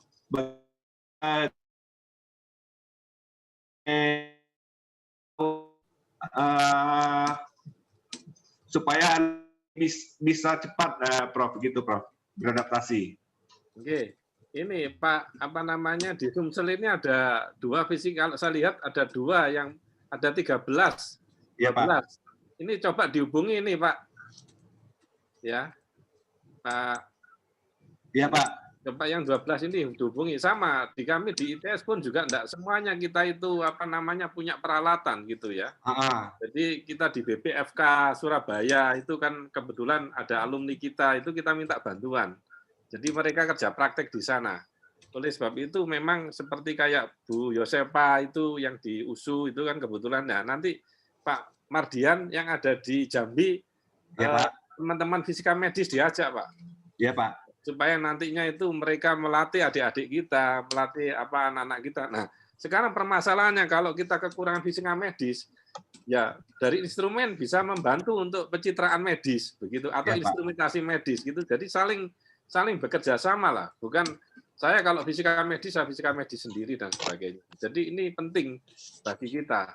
Jadi saya ingin sharing aja ya filosofi Pak Mardian. Iya Pak. Deutsche Mannschaft ya, kesebelasan Jerman itu kan tidak punya Messi, tidak punya Ronaldo. Tapi kenapa mereka selalu juara dunia? Karena apa? Mereka itu gotong royong mereka itu. Ya, itu yang penting ya. Itu makanya kalau di Jerman itu namanya Die Mannschaft itu ya. Satu kesebelasan itu yang mereka berpadu gitu. Memang secara individu kita individu, tetapi bagaimana mengerjakan sesuatu harus kita kerjakan bersama-sama. Termasuk stakeholder AFISMI dari teman-teman fisika medis yang ada di rumah sakit itu adalah sahabat kita. Makanya tadi saya katakan di tempat kami, ini saya tunjukkan aja ya, bahwa tidak hanya dari fisika saja gitu ya.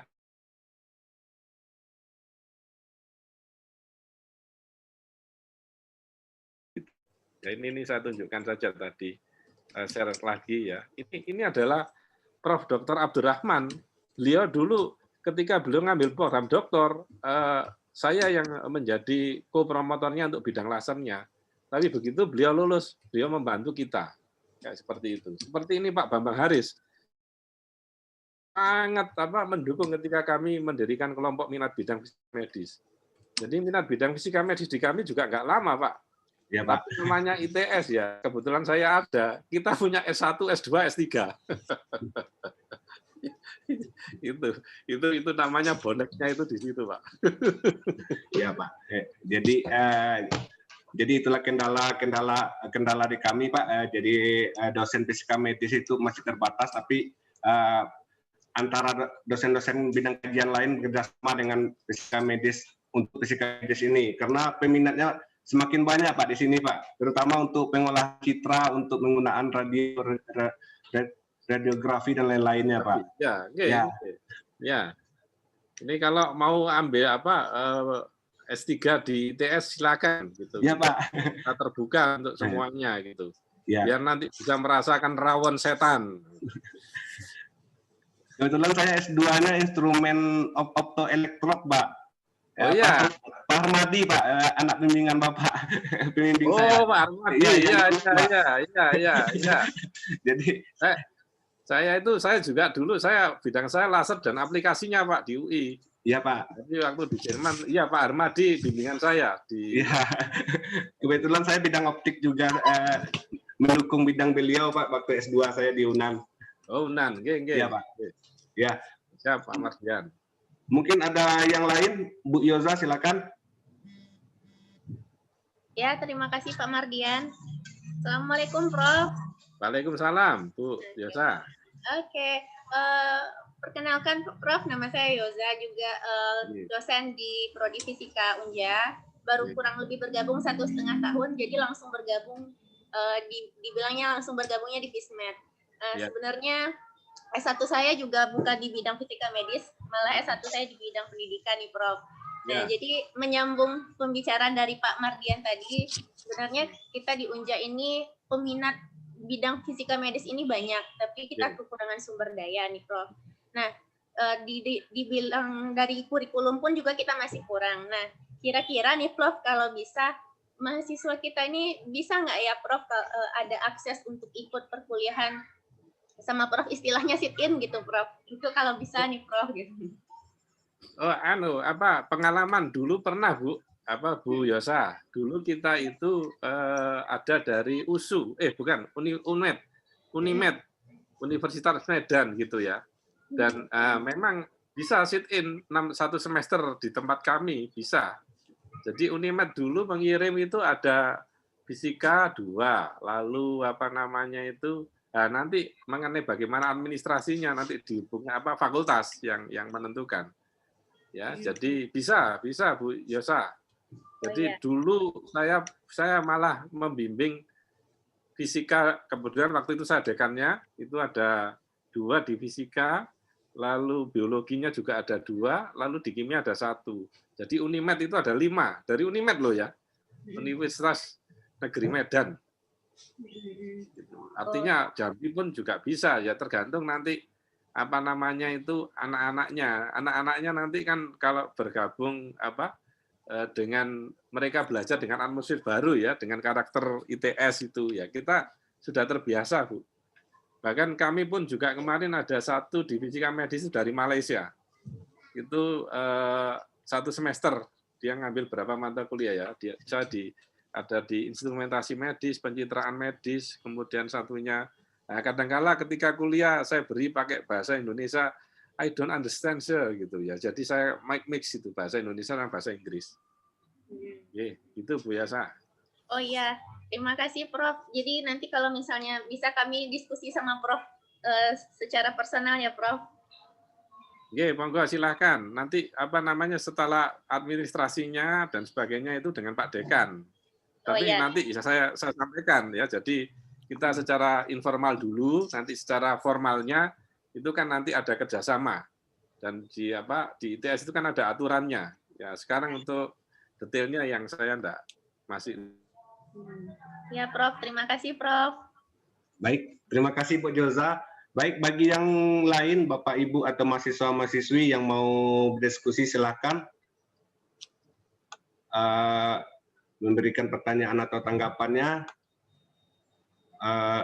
Dari fisika mungkin Bu Jessi ada yang mau ditanyakan, Bu Jessi Aprilia.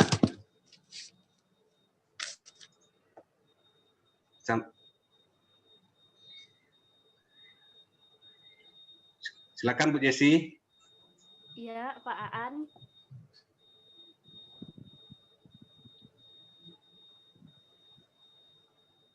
Ya, terima kasih Pak Aan. Suara saya bisa terdengar ya? Bisa, bisa. Ya. Saya ingin bertanya kepada Prof. Begini Prof, di Universitas Jambi ini kan kira-kira 2 tahun belakangan ini banyak sekali peminat untuk bidang fisika medis, Prof. Sedangkan sumber daya dosennya yang memang peminatan ketika studi terdahulu yang fisika medis itu baru 1. Nah, gimana Prof untuk kami menyikapinya? Misalnya seperti saya sendiri, saya background-nya fisika teori, energi tinggi, sedangkan di Universitas Jambi sepertinya peminatan untuk bidang fisika teori itu belum terlalu banyak seperti itu, Prof. Bagaimana untuk kami ingin meminta saran dan kiat-kiat dari Prof. Bagaimana kami gimana ya, Prof, mengadaptasi atau menyikapi terutama kami yang dari fisika teori ini untuk bagaimana sih melihat peluang sehingga kami bisa berkontribusi gitu, misalnya membimbing mahasiswa dan lain sebagainya untuk mendukung adik-adik mahasiswa ini untuk lebih mempelajari fisika medis lebih jauh. Seperti itu, Prof. Terima kasih. Baik, terima kasih Bu Jessi. Mungkin Prof-nya lagi keluar atau ada masalah.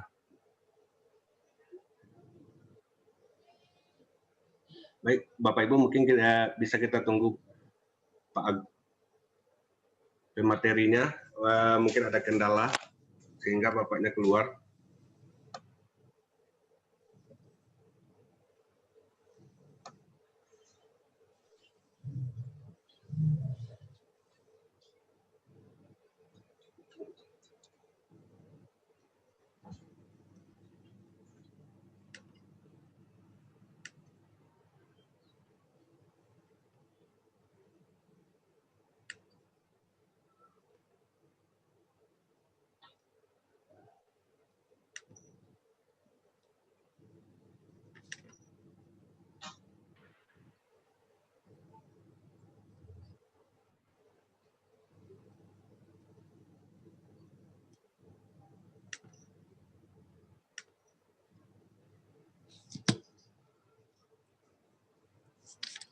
Baik, mohon maaf Bapak Ibu, Bapaknya ada apa? Ada gangguan. Kita tunggu Bapak Prof-nya masuk.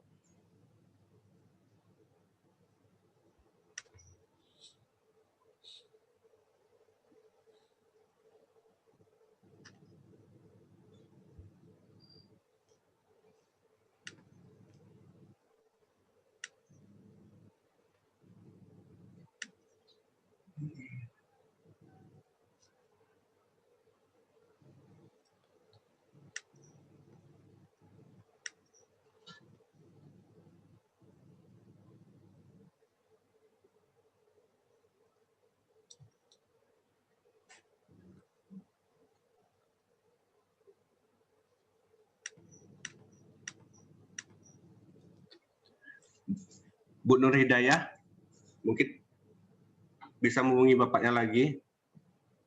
Iya, bisa. Baik, tadi ada gangguan. Oh ya, Pak. Maaf, Pak. Ya. Gangguannya itu di saya atau di saya ya? Nah, baik, lanjutkan. Mungkin Bu Jessi mungkin bisa ngulangi karena Bapaknya tadi ada gangguan. Bu Jessi.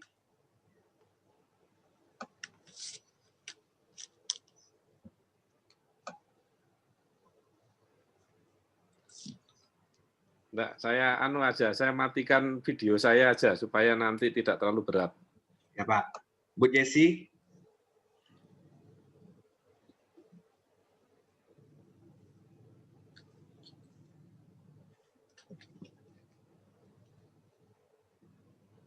Atau kita lanjut aja Bu Prastika, ada yang mau ditanyakan Bu Prastika?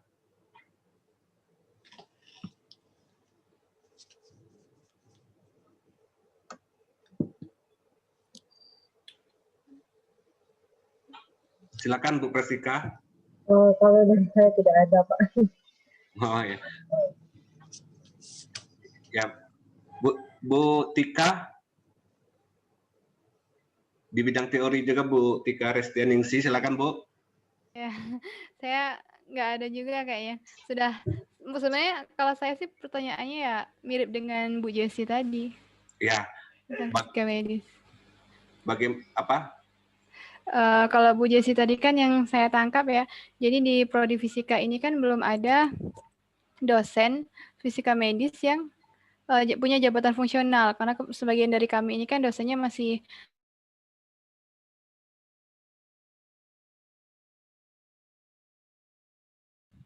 nah itu kalau saya jadi menurut Bapak gimana solusinya begitu? Ya, luar biasa itu, nggak ada belum jabatan fungsionalnya belum, tapi semuanya semangat untuk itu. Maka yang rangkul itu. Gitu kami ingin Bu Tika ya, bagaimana dengan fisika medis di ITS itu. Waktu mendirikannya itu juga nggak mudah, Bu. Kami itu ya. Jadi kami itu perjuangannya luar biasa. Saya studi banding ke UI. Jadi saat saya masih dinas di Jerman itu kita sudah sudah desain itu. Ketika saya masih di atas pendidikan dan kebudayaan di Berlin itu, teman di Glasgow itu ngirim data ke saya. Jadi sebelum pulang itu kita sudah desain. Begitu kita kembali ke ITS dan tidak mudah itu. Sampai saya jadi dekan. Nah, ketika dekan itulah baru terbentuk fisika medis. Tapi ya memang namanya itu semuanya itu butuh perjuangan dan namanya istilahnya bagi kami itu kalau niatnya baik ya insya Allah kan ada aja solusinya gitu. Dan alhamdulillah tahun 2019 itu 2016 saya kembali ke Indonesia, 2017 itu diamanai Pak Rektor waktu itu. Saya diminta untuk mendampingi jadi dekan Fakultas Sains. Nah, disitulah mulai kita istilahnya kalau bahasa Jermannya itu massive Arbeiten gitu kan. Jadi paralel Arbeiten, jadi kerjanya itu benar-benar sampai saya juga teman-teman AFISMI kayak Bu Yosepa begitu kita ajak itu. Jadi ketua AFISMI Jawa Timur itu Pak Bambang Haris itu kami ajak untuk itu. Dan kita konsultasi karena kita senior kita yaitu di Undip. Undip punya pengalaman dulu mendapatkan amanah dari Kementerian Kesehatan tentang fisika medis. Kita belajar ke Undip. Gitu. Di UNER sama. Ketika UNER itu juga sama, tidak banyak juga dosennya fisika medis. Akhirnya UNER sama ITS gabung. Kita bersama-sama gitu ya, saling mengisi gitu. Ya, sehingga ya UNER sama ITS itu sudah kayak saudara gitu. Kebetulan yang Prof. Rin Suhariningsih di UNER itu adalah senior atau kakak kelas saya jauh sekali di bidang fisika. Dia di teknik fisika, saya fisika. Tetapi karena kita sama-sama ingin maju ya kita saling support.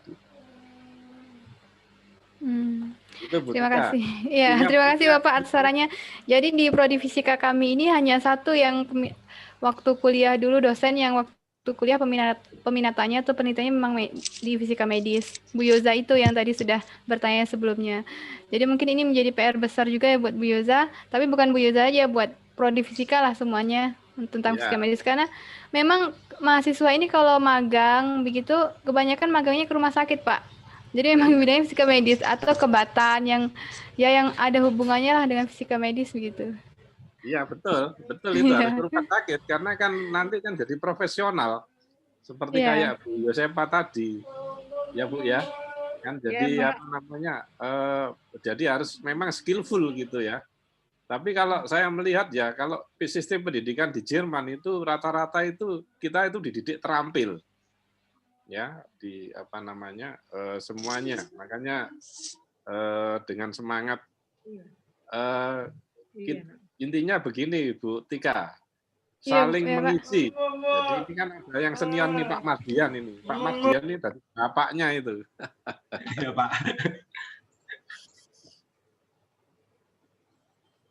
Baik Pak, terima kasih atas sarannya. Saya kira itu saja, saya kembalikan ke Pak Mardian. Baik, terima kasih Bu Resti. Ya Pak, berarti memang itu permasalahan kami di sini. Jadi permasalahan kami di sini pertama SDM juga, tapi mudah-mudahan ada kerjasama baik dengan ITS dan kampus-kampus lain untuk lebih memajukan ilmu atau pengalaman dari mahasiswa-mahasiswa, baik mahasiswanya maupun dosennya dalam fisika medis. Mungkin itu aja Pak. Peserta lain mungkin sudah paham atau dengan penjelasan dari Pak Prof tadi. Di sini dapat saya simpulkan bahwa prospek dari fisika medis itu sangat besar sekali, baik itu dari lapangan kerja dari fisika medis itu, kemudian riset-riset yang dilakukan, tadi telah dijelaskan lebih secara detail oleh Pak Prof, kemudian bagaimana aplikasi-aplikasi yang dapat, salah satu contoh dapat kita lakukan di bidang fisika medis. Mungkin itu saja Pak, terima kasih. Terima kasih. Kemudian saya tutup.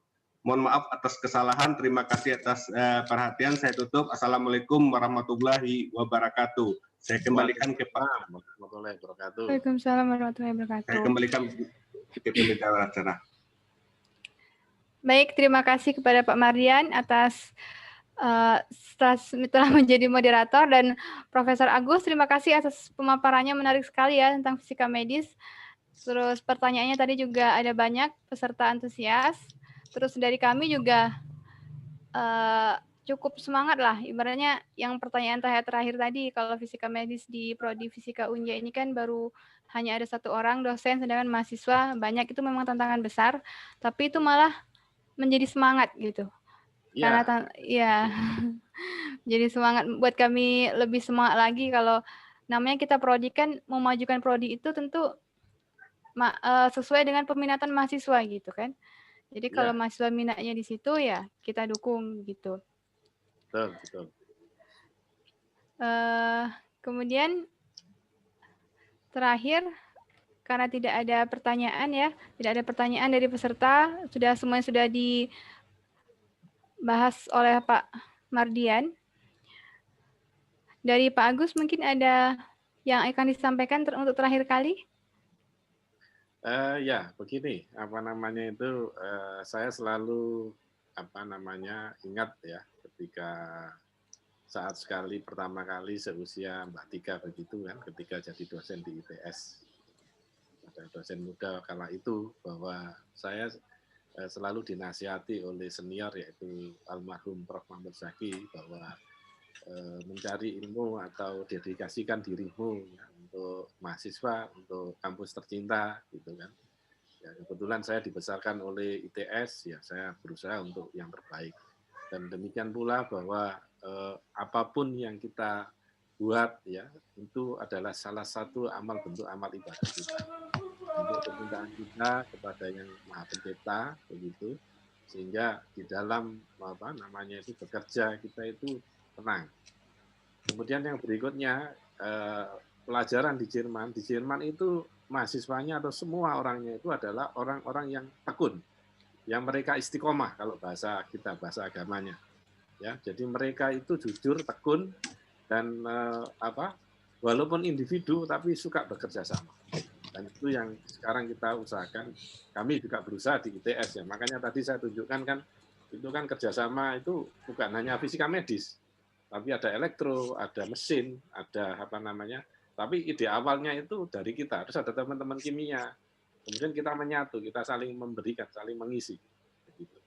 Intinya bahwa saya juga adik-adik ya bersyukur Bu Tika dan juga Pak Mardian, lalu Bapak Ibu yang di Universitas Jambi, bahwa mahasiswanya banyak yang suka fisika medis, ya harus kita dukung semua. Itu yang apalagi yang senior harus mendukung untuk itu. Ya.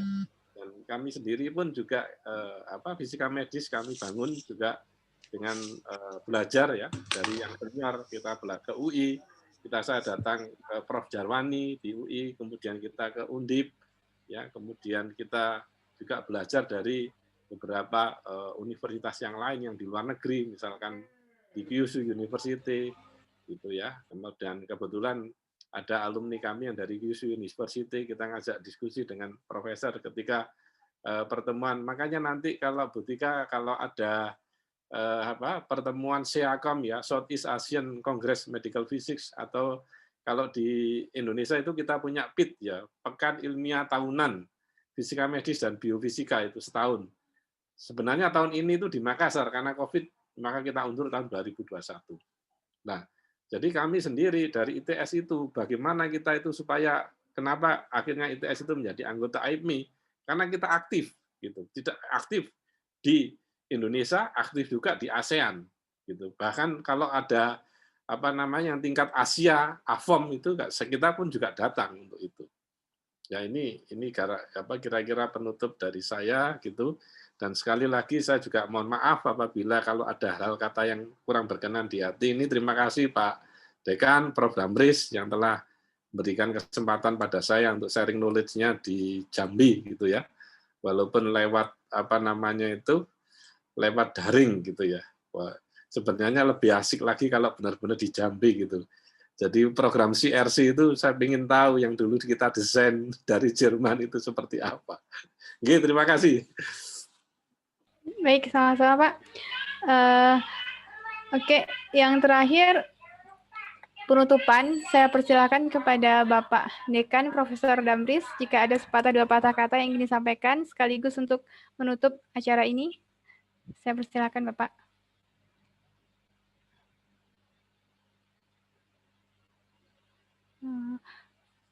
Maaf Bapak, mic-nya masih mati Pak. Assalamualaikum warahmatullahi wabarakatuh. Waalaikumsalam warahmatullahi wabarakatuh. Alhamdulillah kita sampai ke ujung dan Prof. Agus sudah share dari jam 14 tadi sampai jam 16 Prof, 2 jam lebih kurang. Ya, alhamdulillah banyak sekali informasi yang telah di-share oleh Prof. Agus, dan saya kira ini akan membuka wawasan kita tentang fisika medis ya, terutama untuk mahasiswa dan juga dosen-dosen kita di fakultas, khususnya yang dari prodi fisika. Nah, jadi kalau boleh saya cerita sedikit Prof, untuk prodi kimia yang di fakultas kita ini sudah ada beberapa dosen kita itu menyelesaikan S2-nya di ITS, Prof. Ya, sudah ada yang beberapa orang yang menyelesaikan S2-nya di ITS. Kemudian juga sudah ada yang menyelesaikan S3 di teknik kimia ITS. Itu kalau nggak salah ada lebih kurang 2 orang. Ada yang menyelesaikan S3 di teknik sipil di ITS juga. Nah, jadi sekarang ini istilahnya Prof. Agus ini juga membuka peluang lah bagi teman-teman dosen fisika yang punya minat ke fisika medis. Nah, untuk melanjutkan studi lanjut untuk S3-nya di ITS. Nah, ini peluang yang mungkin bisa didiskusikan lebih lanjut ya. Sudah bisa komunikasi langsung dengan Prof. Agus di sana. Nah, sehingga peluang itu harus dimanfaatkan. Apalagi sekarang ini bahwa proporsi jumlah dosen yang berpendidikan atau bergelar doktor itu ikut menentukan apa indikator kinerja daripada rektor. Jadi makanya rektor sekarang sangat mendorong dosen-dosen untuk melanjutkan studi lanjutnya untuk S3 baik di dalam maupun di luar negeri. Nah, kemudian juga Prof. Agus, terima kasih banyak Prof atas sharing informasi dan ilmunya yang sudah menyediakan waktu untuk hari ini bisa bergabung bersama-sama di forum webinar kali ini. Jadi terima kasih, mudah-mudahan di lain kesempatan akan ada lagi waktu yang kita sediakan, dan mana tahu kalau sudah kondisi normal nanti kita bisa, Prof. Agus bisa share kembali dengan kita untuk langsung berkunjung ke Jambi. Nah, sekira demikian Bapak Ibu semuanya. Terima kasih atas partisipasinya kepada kita semuanya, baik yang dari internal kita, kampus, Universitas Jambi, mahasiswa dan dosen, maupun Bapak Ibu yang berasal dari luar institusi Universitas Jambi. Mudah-mudahan semuanya memberikan manfaat kita.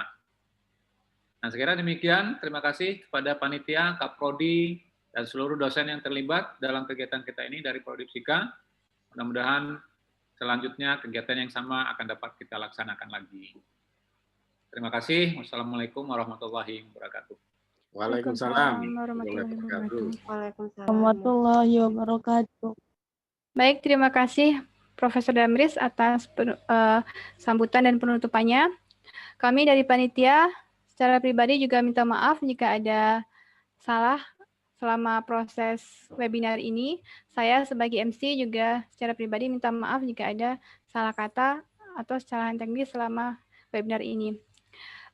Terakhir saya ucapkan terima kasih kepada Profesor Agus, Profesor Damris, kepada para peserta semua, dan terakhir saya doakan semoga kita semua diberi kesehatan selama pandemi ini, tidak sakit, dan semoga kita berdoa semoga pandemi ini bisa segera berakhir. Amin, amin. Akhir kata, wabillahi taufiq wal hidayah. Wassalamualaikum warahmatullahi wabarakatuh. Waalaikumsalam warahmatullahi wabarakatuh. Oke, terima kasih Prof. Bagus. Sampai ketemu lagi. Sama-sama, Prof. Damris. Ya, sampai ketemu, enggak tahu di mana. Ya, nggak ada kesempatan. Ya. Terima kasih, Prof. Ye, sami-sami. Terima kasih, Prof. Agus.